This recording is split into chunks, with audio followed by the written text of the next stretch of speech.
Alcohol deliveries on DoorDash. What do you think about them? Have you done them? In today's video, we're going to talk about some new things they're testing. Start the day off right.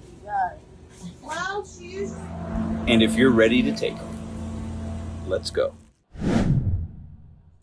Welcome back to the RideShare Guy. My name is Pedro DoorDash Santiago, and today we're going to talk about what DoorDash is doing in some markets and see if you guys have gotten this from DoorDash to stay on the alcohol delivery. And also, do you guys like alcohol delivery?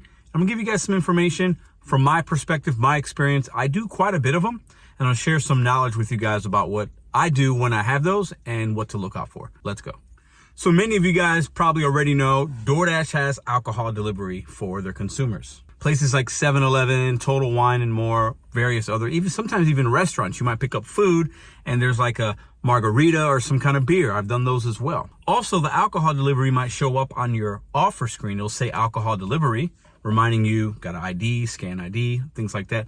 But it could also be tobacco from 7-Eleven or a convenience store, and you also have to verify ID. So I'm gonna put some split screens of what you might be seeing.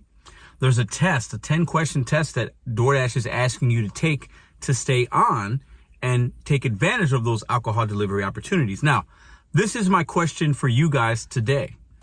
What do you feel about doing alcohol delivery? Have you done it? What do you like about it? What don't you like about it? Do you feel safe about doing it? Do you think DoorDash should offer it to their consumers?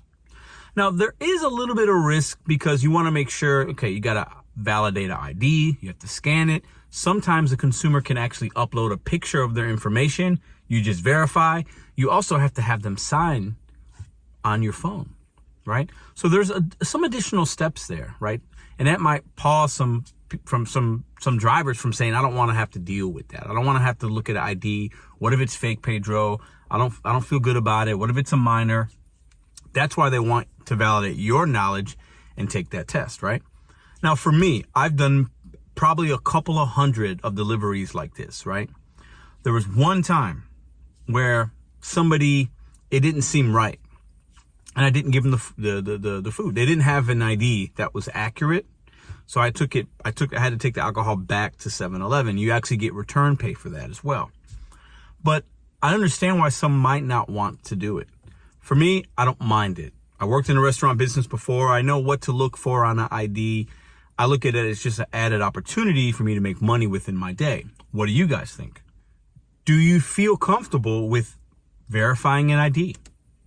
What about if you got to a place? A lot of drivers say, well, I get to a place and the ID, it's an order for Pedro, but a woman shows up at the door and they have an ID. And it doesn't match the information, right?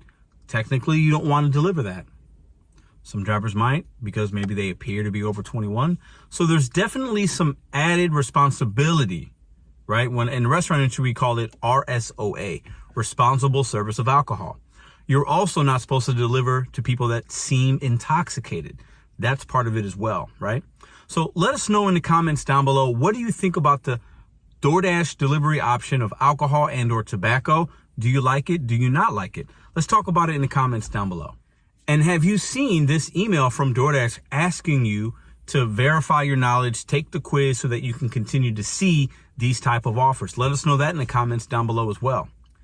Overall, my opinion on this is I see it as an opportunity. I don't mind doing them. As long as you feel comfortable, do them. Take the quiz if it comes to your email. Only takes about 5 minutes. Super easy to pass.